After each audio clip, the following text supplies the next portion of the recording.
Hello, engineering students. This is Ms. Purvis, and I want to take this opportunity to walk you through today's lesson.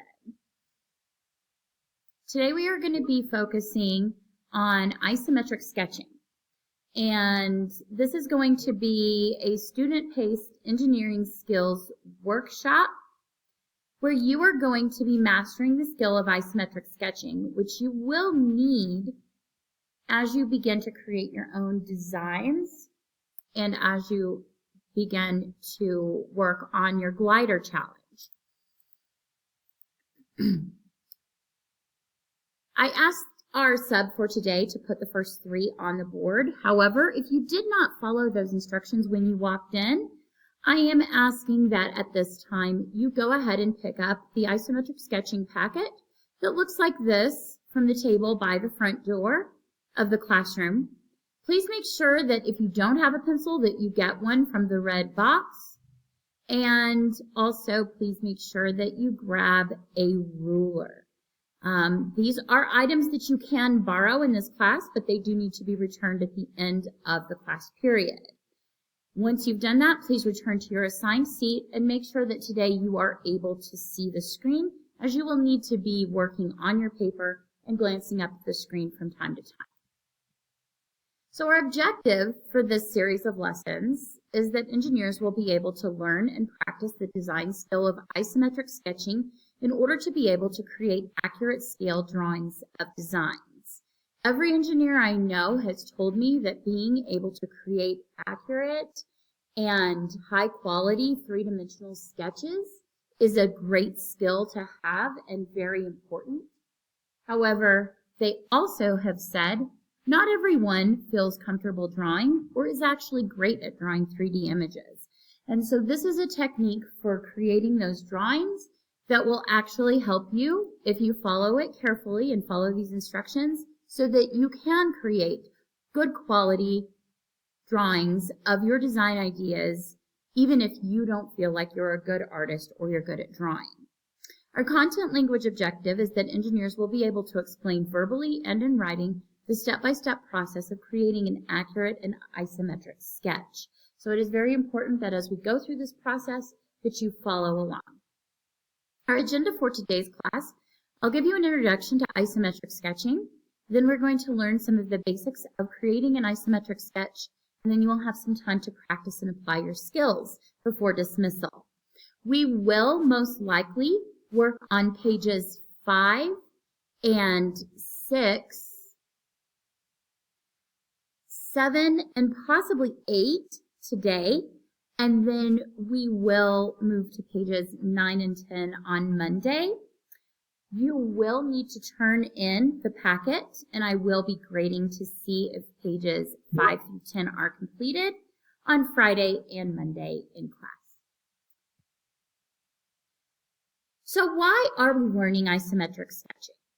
For being able to create understandable and accurate sketches of your ideas is a very important form of communication within engineering. I want you to take just a moment and discuss your response to the prompt below. There is a saying, a picture is worth 1,000 words. What does that saying mean, and do you think it is an accurate representation of why pictures are important? The oldest person at your table should share first, and then work your way from oldest to youngest. Substitute, if you will please pause the video while students have this discussion for about 3 minutes. Welcome back. I hope that you guys had fun talking about why a picture is worth 1,000 words.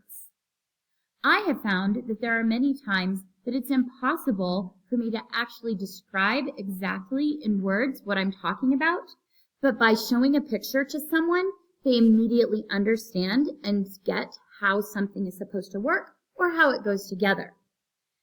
Being able to create accurate drawings that are also drawn to an accurate scale can also communicate to the viewers and the people we're sharing it with what size our drawings are.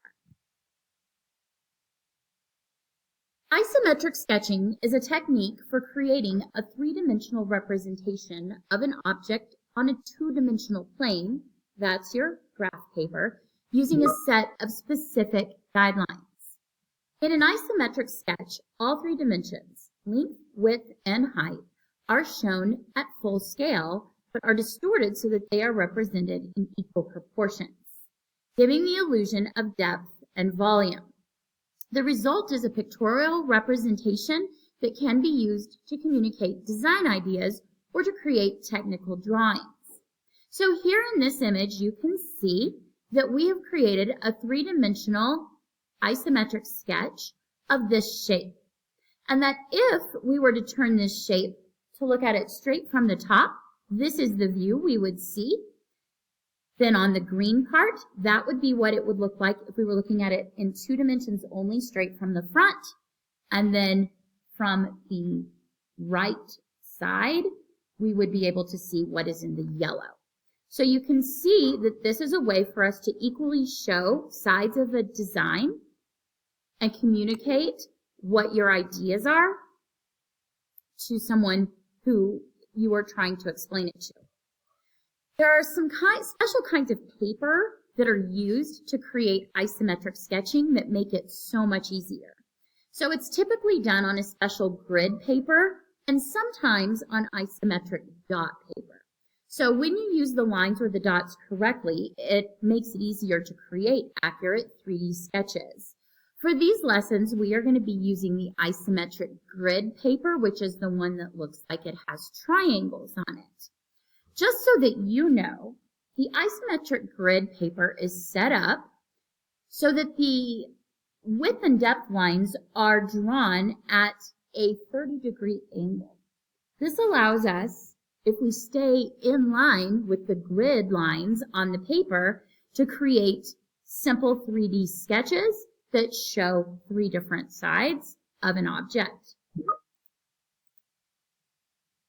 Something else that I want you to just plan ahead for is that we will practice this a lot. The only way to get really good at isometric sketching is to practice, practice, and practice some more. Because this is one of the core competencies engineering students at AST are required to master, it is something that we will return to throughout this semester and possibly in future semesters. And it will also be something that will allow you to continue to use in more advanced engineering classes. We will not finish this packet on Friday and Monday, but you can definitely plan that we will come back to it at some later times over the rest of the semester to continue to develop and practice the skills of creating high-quality isometric sketches, so that you are able to then transfer those skills to creating high-quality isometric sketches of your own designs as you engage in the engineering design cycle. Something that you should definitely note is that this is for a grade. So you will be required to complete all the isometric drawings on pages 5 through 10 by the end of class on Monday. These are skills that you will use in designing your glider for the glider challenge. And so it is important that you master just these skills on these pages. This lesson is paced so that you should get through all 5 pages and be done by Monday if you stay on task and stay engaged during class. If you feel that you're falling behind, you may want to take your packet home and work on it a little bit at home when you have a little bit more free time, but this will be due at the end of the day on Monday, and I plan to grade them on Tuesday. A few notes about best practices for isometric sketching that have really helped me. One is to make sure that you're using a pencil that has a working eraser or use a separate eraser. I have ordered some erasers, but I don't think they've come in yet. So at this time, we're just going to be able to use our erasers on the pencils. Don't be afraid to erase lines that don't look correct, and especially erase any lines that you create that are not in line and not tracing the actual grid lines for depth and width lines. And I'll explain more about that later. Rulers. So isometric sketching is much easier when you use a ruler to help draw your lines to make sure that they are straight and aligned with the grid lines. You can easily lay a ruler down, make sure that straight edge is following along the edge of the grid line, and then draw that straight line. And lastly, I have found that making dots for each line segment or square on the grid paper and then connecting those dots is a way to save time to help count out how many units you're supposed to be going on the grid. And then when you are sure that your dots are accurate and you have a correct line length for your line segment, you can then lay your ruler down and then connect those dots. We've all been probably doing connect the dot puzzles since elementary school, and so that's something that helps to make this a little easier and a little less daunting. All right, so at this time, we are going to do our best to get through this first set of sketches. And I'm going to apologize right in advance. I was creating these on the computer and did not have a very good stylus to draw with. So my lines are really thick and kind of messy, and I hope that your lines will definitely look a lot better than mine. So turning our attention to step 1, we can see on this page that it says use the grid below, copy the steps on the left. Draw the isometric shapes to the exact size shown by the grid and keep all lines on top of the grid lines. So for these first two, this shows you how to set up a cube. I like to call this the chicken foot. And if you look, it kind of looks like like a chicken foot track in the dirt might look like. But since we're creating a 3x3 cube, we are going to create a vertical line that is 3 squares tall. And so you can see right here that I have made a dot for where I want my cube to start. And then I've counted 1, 2, 3 squares up, and I've added a dot at the intersection of each. So I ended up with 4 lines, and this gives me a place to connect those lines to create my height line for the very front corner. So in step 2, you're simply going to place your ruler down, and then you're going to connect the 4 dots that you created, and that should be 3 squares tall. To move on to step 3, and since we're creating a cube, all of our width and depth lines should also reflect that they are 3 squares. And so I have placed dots for width and depth lines for 1, for 1, 2, 3 here, 1, 2, 3 here, and then 1, 2, 3, and 1, 2, 3. Please note, in creating this, I'm not going straight across, am I? I'm staying in line with the 30-degree angle of my grid paper so that I can actually create a 3-dimensional object. It will feel a little odd if you're not used to creating 3-dimensional objects and drawing them, so try to trust the process and go with that, and I promise it's going to make sense in your brain soon.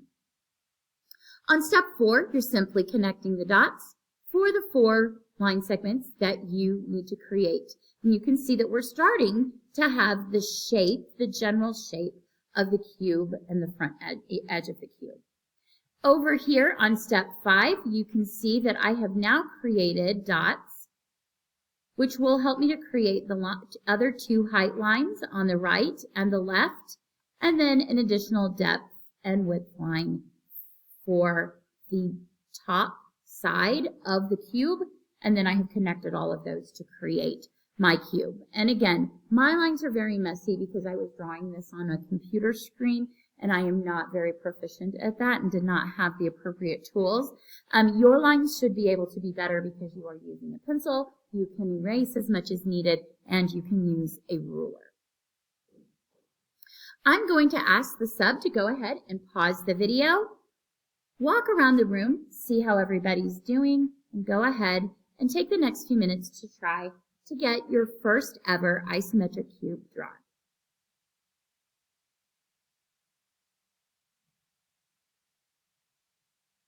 Welcome back. I hope that your cube drawing went really well. I'm so excited to grade them and see how everybody did. So we're going to apply these skills now to something that's just a skadoosh more difficult. Not terribly much more difficult, just a little bit. So further down on the same page, page 5, you can see that there are 3 rectangular prisms. They are all the same size, but these are from 3 different views. Use the step-by-step techniques from creating the cube to recreate these 3 shapes in the blank isometric grid space. Remember to stay on the grid lines and be sure to count how many squares. Now, as a quick check, we can see that this is going to be 1 square thick and 3 squares on the other side. And so our height line for this one, of course, would be 1. And we would probably want to come over here or possibly over here to get it started. On this one, our height line would be 3. Our depth line would be 3 and our width line would just be 1. And then here we would have again our height line 3. Our depth line is now going to be 3 and this is going to be 1. But you can see it's the same shape. Go ahead, pause the video for a moment and take a little bit and get these drawn out. Remember, erasers are your friend. Don't settle for bad lines.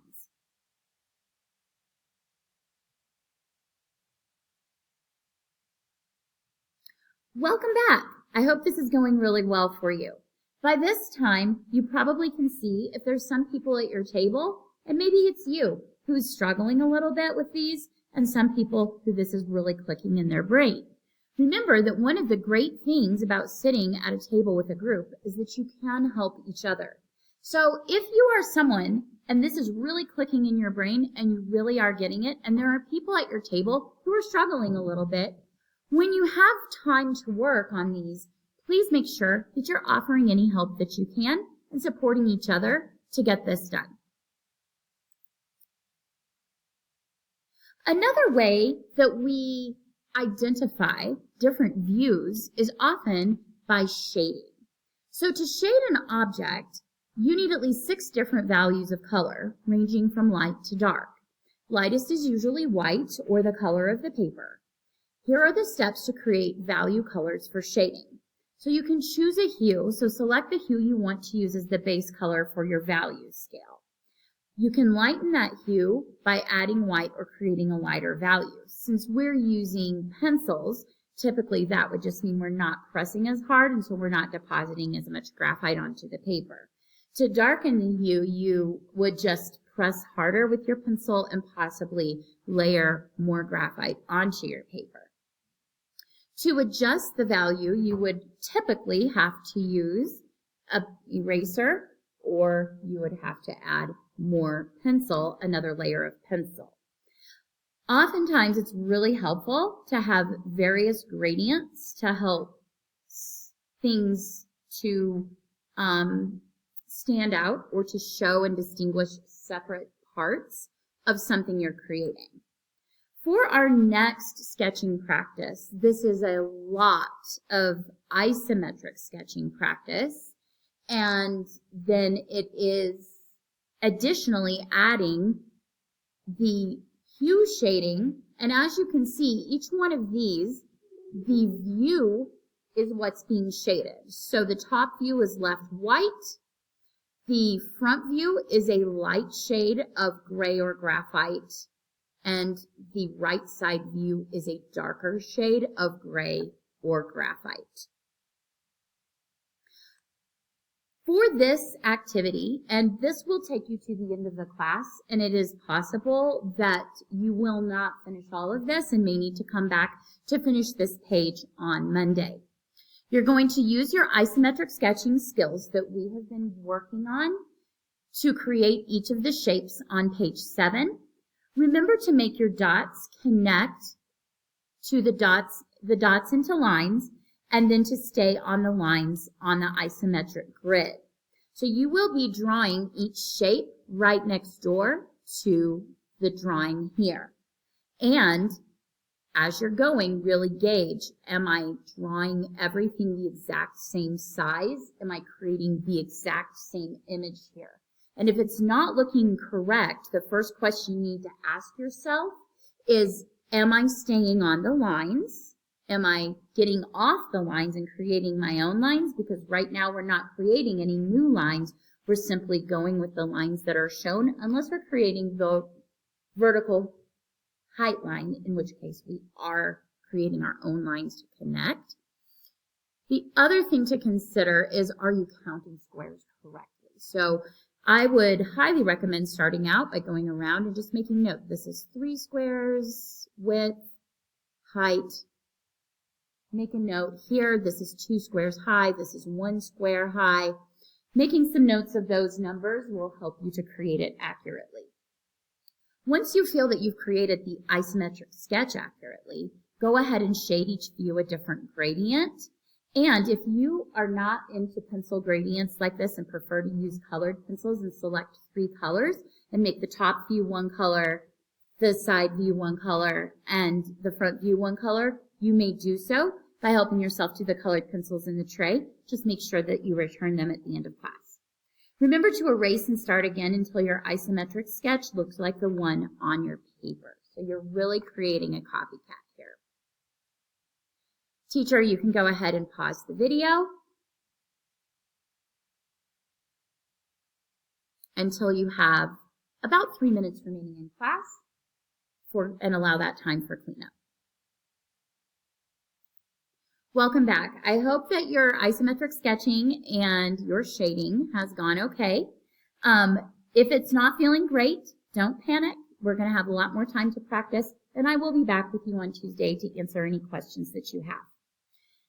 It is time for your last 3. You need to make sure your name is on your packet, and then turn your packet into the shelf for your section.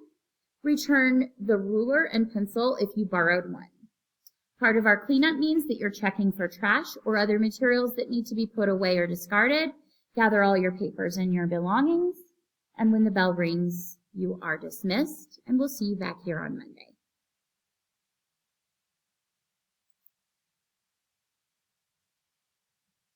Hi, and welcome back to isometric sketching. This slide I just realized says Friday, but this should be Monday for you. So the first thing you need to do is make sure that you get your packet from the table by the door. And then also, please, so you're going to be getting your packet out of the bin for section 101 that you started. And if you were not here on Friday and did not get a chance to start this packet, go ahead and get a new one from the sub. You will want to make sure you grab a pencil and ruler. Make sure you have a sharpened pencil and a ruler if you need to borrow one of those items. They are available. The pencils are in the red box, and there are rulers in a bin in the same shelves where we turn in our assignments. You should be in your assigned seat with your group, and we will get started. Welcome to Monday.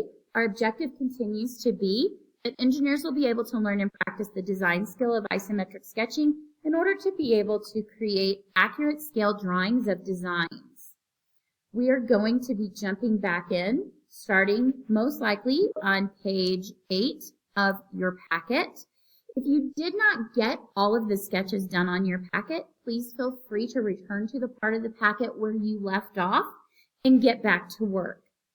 If you are working independently because you were not with the class, whether it's because you weren't here on Friday so you didn't get to start your packet, or if it's because you fell behind and didn't get everything done, you may plug in headphones to your laptop and you may watch this video because it is also posted on Google Classroom. So you can watch this video for step-by-step instructions for completing pages 5, 6, 7, and 8. Our agenda today, find where you left off on Friday and let the sub know. In case you guys did not make as much progress or you made more progress than what I had anticipated, make sure that you are communicating where you should be starting in this video. If you did not complete all the work through page 7, make sure that you're getting that done, and then follow along with the video to complete pages 5 through 10 today. A reminder, this is for a grade. You will be required to complete all isometric drawings on pages 5 through 10 by the end of class on Monday. These are skills that you will use in designing your glider for the glider challenge. This lesson is paced so that you should get those 5 pages done by Monday if you stay on task. And if you are going slower at this, that's something I just need you to communicate to me. Ms. Purvis, this is a good challenge for me. I'm not sure about some of this. I was struggling with something. Help me know where you're at. And that will allow me to grade appropriately. A few reminders when we approach isometric sketching. Erasing is your best friend. I've been doing isometric sketching now for about 10 years. I still typically often have to erase and start again with many of my lines simply because this is challenging, and that's why we have erasers. So make sure that you have a pencil with a good eraser on it. Next, make sure to grab a ruler. I have rulers available for you to borrow. You must return them at the end of the class, but use a ruler when you're drawing your lines so that they are straight and perfectly aligned with the grid lines. And then make dots first. So when you're counting out how many squares or units, go ahead and just make dots to count out the correct number. Once you're sure you have dots showing where your line should be, connect those dots with your pencil. They don't have to be great big dots. They can just be little marks, but that makes it a lot easier to keep your lines straight and also keep track of how long your lines are. So if you did not finish on page 7 of your packet on Friday, then I would like you to return to that and finish drawing. As a reminder, you are drawing all 4 of these shapes as an isometric sketch. You are then shading each side or each view in a different manner. So you would shade the top one color, the front one color, the side one color. If you need to watch the video for how to do this again, you can always go back and watch the video that is shared in Google Classroom. But for today, I'm hoping that we were able to get page 7 done and can spend some time now on page 8. So we can use isometric sketching to help us draw accurate views of different sides of the same object. We tried this a little bit at the very beginning on page 5 with the kind of flattened shape that was just a rectangle. Now we're going to try it with a little bit more complex shape. So on page 8 of your packet, there are 3 different views of the same exact object. I want you to draw each of these views in the blank space provided. Make sure to count your squares, stay on the grid lines, and use your eraser and ruler to make accurate and precise drawings.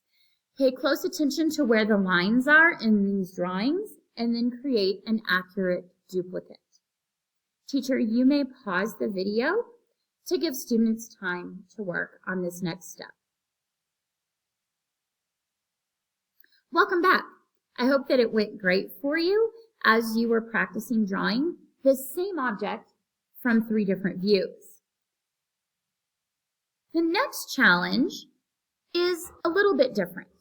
So as you can see on page 9 of your packet, you have a cube drawn here. And now you are going to use the cube below to draw the shape that is shown. And you're going to notice that there are variations here in the wall thickness. And there are also what looks to be large portions cut out. So you're going to have to add lines and shading to the cube to make it look like the shape that is shown in the upper right-hand corner. Remember to stay on the grid lines. Use dots to plot where you're going to draw first, and use gradients to shade the shape. This is an example of something called subtractive principle in 3-dimensional drawing, and it's something you'll use a lot when you come to 3-dimensional modeling that is digital. We often will start with a solid shape and then use lines and shading to subtract from the shape to create the actual shape we want. This is a technique that's also used by people who carve wood or who carve other mediums or sculptors by starting with a large block and then cutting out sections of it to make it look a certain way. You will be creating the illusion of cutouts because you're drawing this three-dimensional object on a two-dimensional plane, which is your isometric grid paper. I'm going to pause this. I'm going to give you some time to work on this. Again, help each other. So if there are people at your table who are doing really well with this and it's really making sense, and there are others who it's not making sense for, help each other along. Some of you may have ways to describe this to one another that's better than me. So teacher, please go ahead and pause this. Give students time to work on creating this shape. Welcome back, and I hope that you were able to create this really cool shape with all the skills that you have developed so far in isometric sketching. I will say this is pretty advanced, and I'm really eager to see how you guys did with this. So the last activity, and this is something you can work on until the end of class today, is on page 10. And this is very similar to the previous shape that we did, except there's no shading in this one. It's a much more complex shape. So you're going to start with the cube, and you're actually going to create the object that is shown in the lower left-hand corner, which again is going to create the appearance that there have been cutouts or things added on.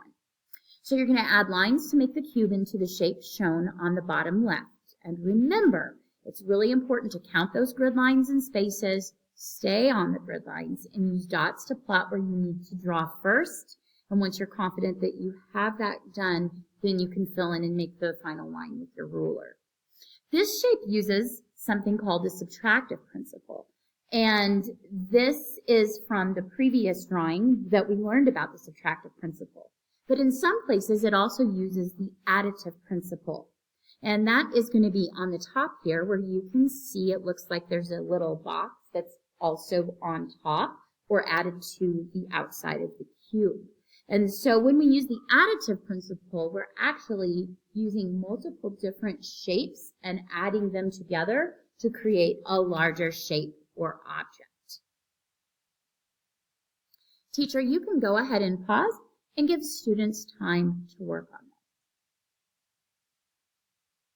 Welcome back, and I hope that your cube drawing and creating this really amazing shape has gone well. Again, if you are stuck, if you are lost, if you are struggling, it's okay.